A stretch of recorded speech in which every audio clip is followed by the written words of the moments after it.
Do you want to drop fat without eating like a rabbit? Watch today's live and I'll teach you exactly how to drop fat while eating the foods that you love. I think this is a bun cake. Yummy. Hit it. Mm, mm, mm, mm, mm, mm. Mm, mm, mm, mm, mm.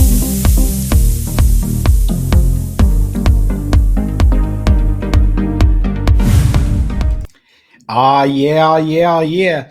Welcome to a fresh new episode of the Fitness Avengers, where we fight fat, frustration, and fitness fakes. I'm your host, NASM Master Trainer Tony Ariola from TotalBodyProject.com, and I'm on a personal mission to simplify fitness for you. So welcome, Nicole. If you're jumping on, make sure you say hi, and let's rock and roll. Let's make it happen. Yo quiero Taco Bell. There used to be a little Chihuahua that just loved Taco Bell, and I think it might have been a little bit racist, but anyways, the little Chihuahua took off and it got one of my clients really addicted to Taco Bell. And when he started training with me, he told me, he said, "Look, Tony, I have to have my chalupas. I got to have my gorditas. I got to have all this and that." And I told him, "Listen, we'll call him Psych to protect his name." We said, "Listen, you can have all that stuff and lose weight." And he said, "You're kidding me. I can eat Taco Bell and lose weight?" I said, "Yeah, that's awesome." Later on, I ran into his wife, and his wife was pretty upset. She's like, "My husband, Psych, is still eating Taco Bell, and I don't understand." I was like, "Your husband, Psych, is also down 25 pounds, so you can lose weight with Taco Bell." And today, I'm going to teach you exactly how. So if you're jumping on board, say hi, Diana, hi, Nicole, hi, Courtney. I know she's in the back. Hi, Kona. Thank you guys all for tuning in. Today, we're gonna cover why diets, why they don't work. We're going to talk about eating healthy versus eating unhealthy. We're going to dive deep into calories, what they are, fat loss, and I'm going to explain a little bit more on cheat meals and how they work. Our Ask the Trainer is, do I have to give up carbs to lose fat? Yeah, carbs can sometimes be like the devil. People are like, "I'm addicted to carbs." This technically is a carb. It's also like, I think they call it a bunt cake. I don't know, for bunt for baseball or butt for something, or hi Tazeen, thanks for jumping on. But I don't know, it's a bunt cake. We got them for our Court's birthday, so I don't know what flavor this is, but they're pretty good. They do taste a little bit better than my carrots. I'll say that. Our exercise spotlight is going to be on turtle heads from the pandemic, and unfortunately, this pandemic isn't going away. It's actually, I think in some places it's getting a lot worse. I know in the US we're pretty good. We're dominating this pandemic, but around the world, things are the numbers are going back up. So we're spending a lot more time sitting down, and we're going to talk about turtlenecks today and how to relieve some of those headaches that we're getting from sitting at work all day. So thank you guys all for tuning in, and let's jump on board. The first thing we want to talk about is why diets don't work. And I've had a lot of clients over the time, and I've had people try Nutrisystem, Slim Fast, they have juice diets, cleanses, no carbs, all protein, no fat, apple vinegar, jalapenos, you name it. There's been a diet for it. And the problem with diets is that they typically fail because they don't account for the people's lifestyle. So let me give you an example.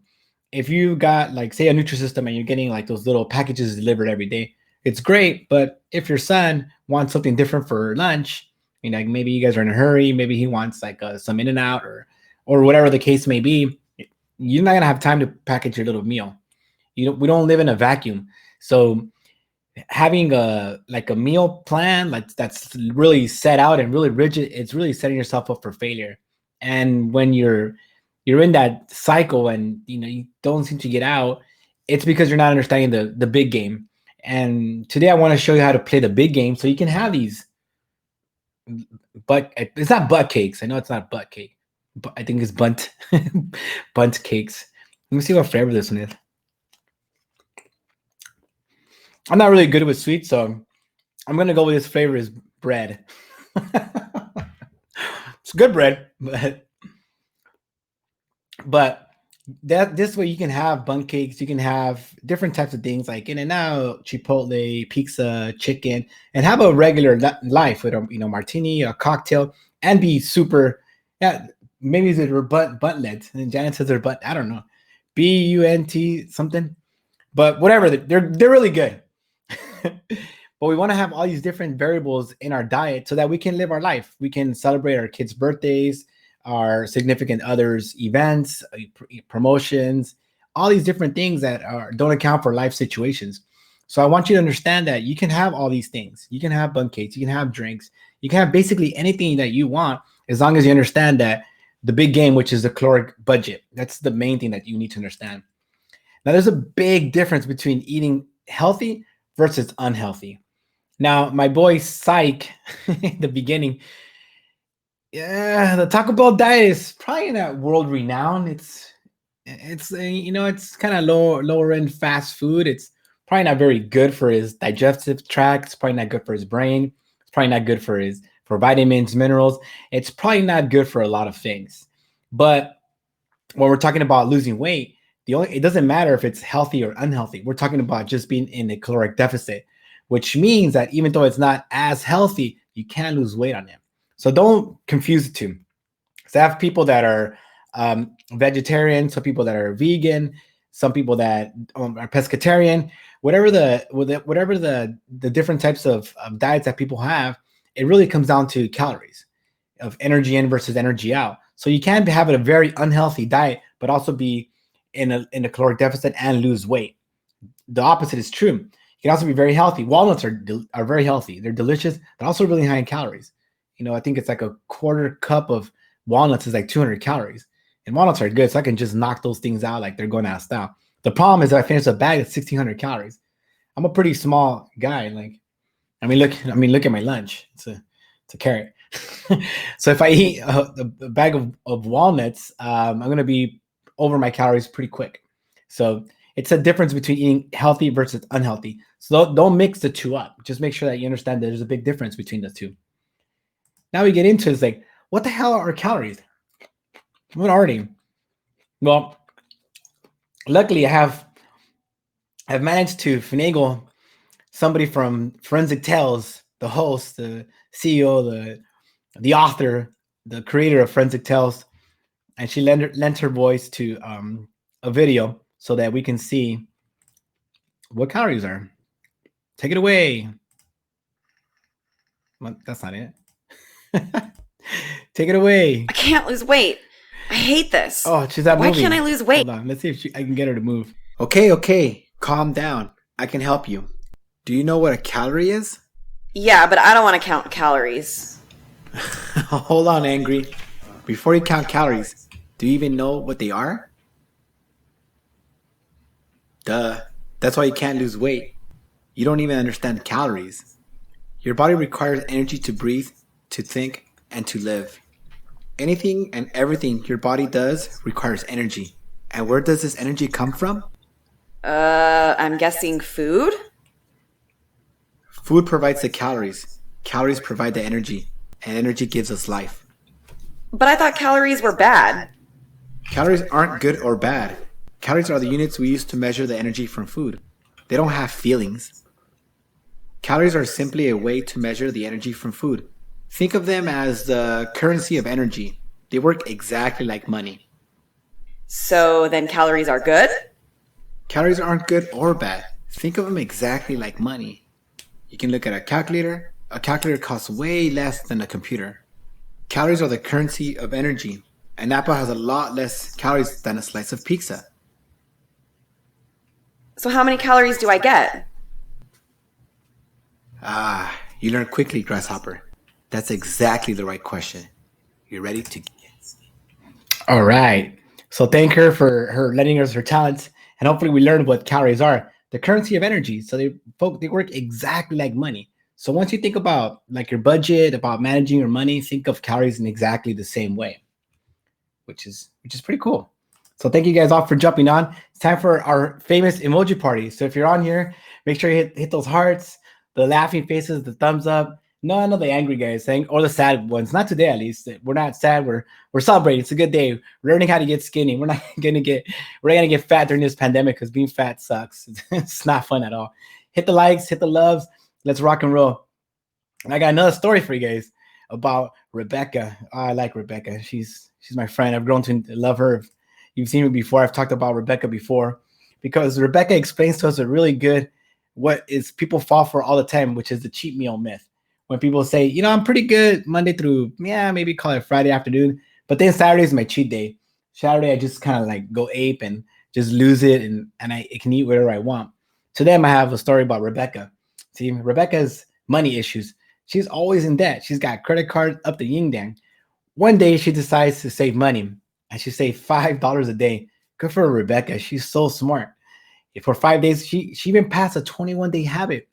So she got 30 days. She saved $5. She saved $150. Rebecca is just on fire, and she celebrates by buying herself a diamond ring on her credit card.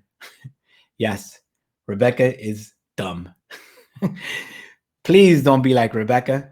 So what she did, all the savings that she provided during the month are just gone in one shot, because calories are exactly the same way. If you're eating and you're saving, a little bit of calories here, a little bit of calories there, but then you lost it on Saturday. You went ham. You got 8 butt cakes or button cakes, and you didn't eat any carrots. Then once you got 3,500 of these, you're gonna get one of these fat bad boys right on the side. Maybe it'll go in on the cheeks. You're gonna get them somewhere.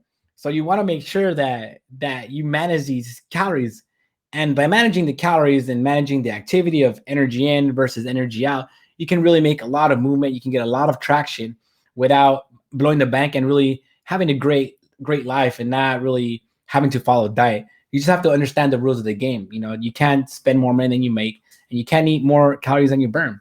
It's simple math. Remember, calories are the currency of energy. You're welcome, Janet.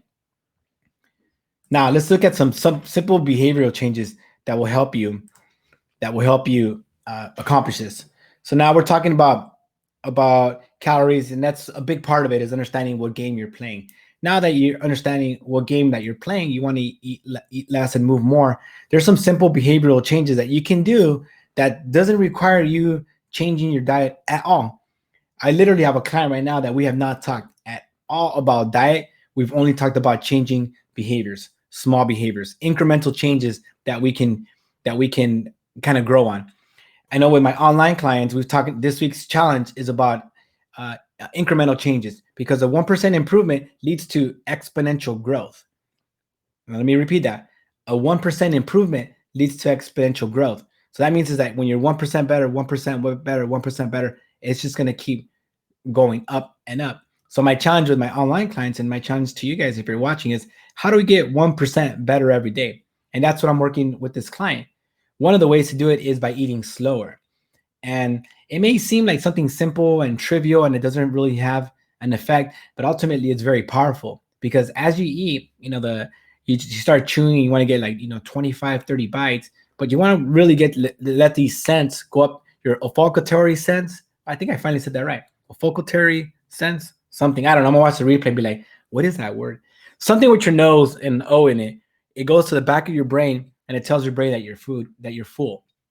So eating slower really tells your brain like, hey, things are pretty good. You get more satisfaction, and you tend to eat a lot less because you're fuller quicker. Another simple behavioral change is to, when you're eating, you don't want to eat to your stuff, to like the food is up here and you feel like you can't breathe. You want to eat to you're satisfied. Eat to you're satisfied, to your content, and you're going to do so much better because you're already going to eat less. Remember, we talked about the name of the game was eating less calories and burning more calories, so you can eat whatever you want. And if you listen to your body signals, your cues, because you remember those times that you really ate too much and it felt like your stomach was going to explode?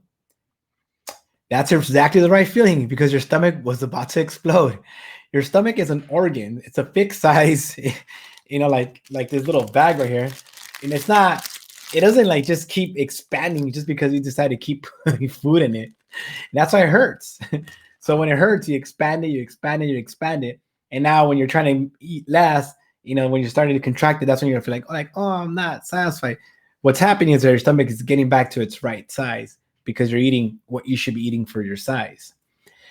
Another way you can slow down your eating is by eating with your offhand. So if you're right-handed, try eating with your left hand, and that should slow you down if you're having trouble. You can put down the utensil between every bite. Eat, put put the utensil down, chew, chew, chew, and then pick up the utensil again. It's another way. You can drink a full glass of water. All right, let's have some water here. Just remember, guys, clear pee means healthy me.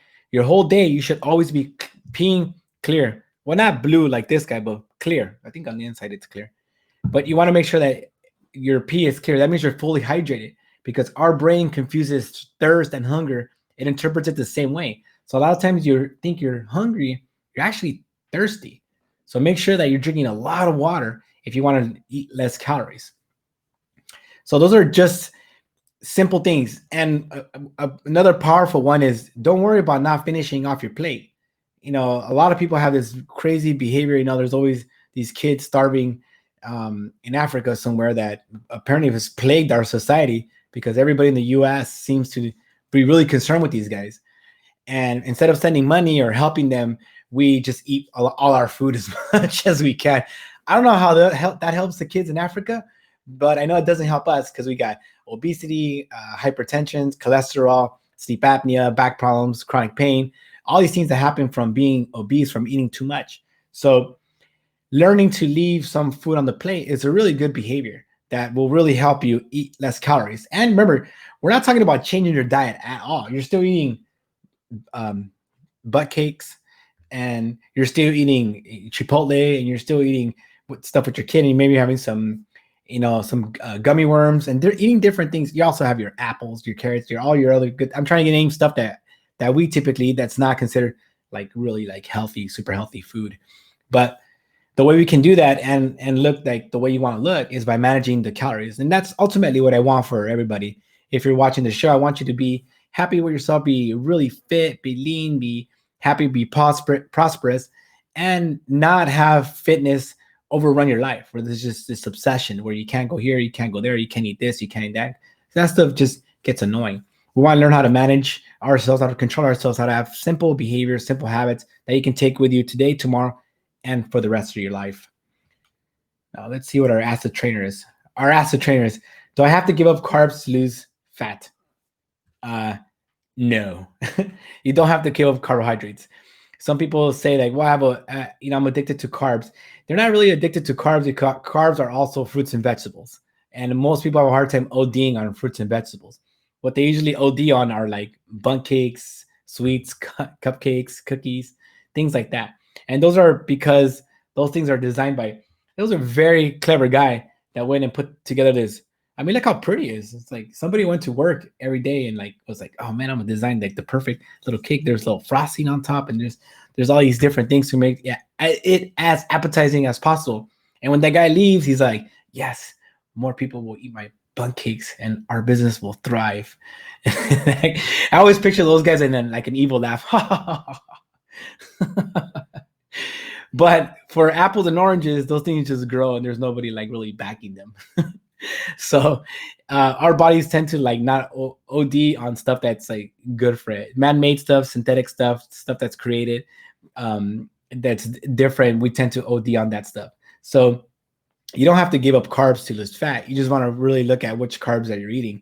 And if you're having a tough time putting down like the sweets, then maybe you should make it hard and then not order those sweets if you can't trust yourself, right? One of the things that we're talking about in my online coaching clients is that we're talking about making these behaviors simple and making the stuff that's hard. So if you can't have like a bunch of sweets around your house and all you do is like OD on them, then don't get them. Make it really hard. Don't have those sweets inside the house. It's pretty easy. Discipline is not something that's really sustainable. What you realize is that people that are most disciplined limit the temptations. So they just have an easier time because those temptations are not there.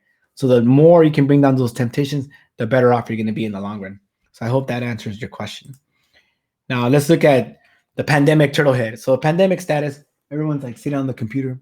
Oh, I'm blurry again. Oh, there you go. I'm clear. I'm in the computer, just kind of typing along. And what happens is you get what's called a turtle head. Let's see. Hopefully the video plays. Let's see. Yes. A classic case of turtle head. Look how far that head is forward. Every inch that head is forward, it's about 10 extra pounds of stress. Not acceptable. So let's figure out how to fix this. I want you to keep your chest. You're a loser. So now I'm going to walk you through a couple of stretches to help fix that turtle head. Because remember, every extra inch that the head's coming forward, it's putting a lot more pressure on the neck. And that leads to headaches, to chronic pain, and to unhappy campers. And unhappy campers are really annoying. So an easy stretch here that we do all the time with my clients is stretch the side. And you want to hold it for 25 seconds or about 5 deep breaths. That should feel really good. Nice and relaxed. I'm doing it in fast forward because it's a 20-minute show and we don't want it to go too long. We stretch. That feels good. Whew. And then we're going to go diagonally down. Here. Nice deep breaths. Oh, man. That feels good. Oh, that feels good. Looking like a turtle sucks. We've seen those people walking around, especially the IT guys, right? The guys that are fixing computers. Their heads are like always falling forward. And it's not only not attractive, it's also just not good for you. You want that really nice, clean posture where the head is kind of right over that body.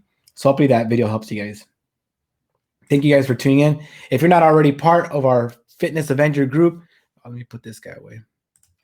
If you're not already part of our Fitness Avenger group, make sure you join. There's about 155 of us there. And really my goal right now is to make sure that we don't go any more backwards during this pandemic era. We're entering the hardest time of the quarter of the year for fitness and health, where people just are like, And I already hear people say, oh, I'm giving up in 2020 and I'm going to start getting fit in 2021. We're still like in October. You can't give up yet. And if you weren't doing anything already, then it's not really giving up because you weren't trying at all. So don't give me that I gave up if you weren't even trying. So my goal with the Fitness Avengers, with my clients and my online coaching clients, is to make sure that everybody comes out of this thing ahead, to make sure that we don't go backwards and we enter 2020. We close the chapter on 2020. We say, God, good riddance. And we really set up huge for 2021, which I hope the world will be back to normal. What do you think, Chewbacca? Back to normal? I hope so, because I've been spending a lot of time talking to pets, and sometimes they're the only ones that listen to me. Kona listens to me sometimes, but let me see. Well, thank you guys. Thank you, Janet, Courtney, Tazim, Diana, all for tuning in. Please like, share, comment, tag people that need the help, because everyone sometimes is a little bit lost. And now with the pandemic, there's a lot more fitness experts, which is funny because I'm like, hey, wait, weren't you doing like now you're an expert? But I guess all you gotta do is put expert on your title and then you're an expert, right? Tune in next week for my shows. It'll be Confessions of a Trainer, 3 keys to real lasting success. So I'm gonna open the, what do they call it? Open the gale? No, open the veil, behind the closet. I'm going behind something, behind the scenes to tell you. Don't worry, my clients, I'm not gonna share anyone's secrets or stories. But what I am gonna do is tell you guys what really I see are the big keys to lasting success in the 45,000 plus hours I've done of one-on-one training. Again, my name is Tony Ariola. My purpose is to teach you health and happiness. Thank you guys so much for tuning in. You're the reason I exist. Stay safe, stay happy, get out there and vote, like, share, comment. Love you guys, and I will see you on the skinny side. Hit the music. Dun, dun, dun, dun, dun, dun, dun, dun, dun, dun, dun. I don't know why my videos are not playing today. Damn cocks. These guys. It's the damn Monopoly, I tell you. The damn Monopoly.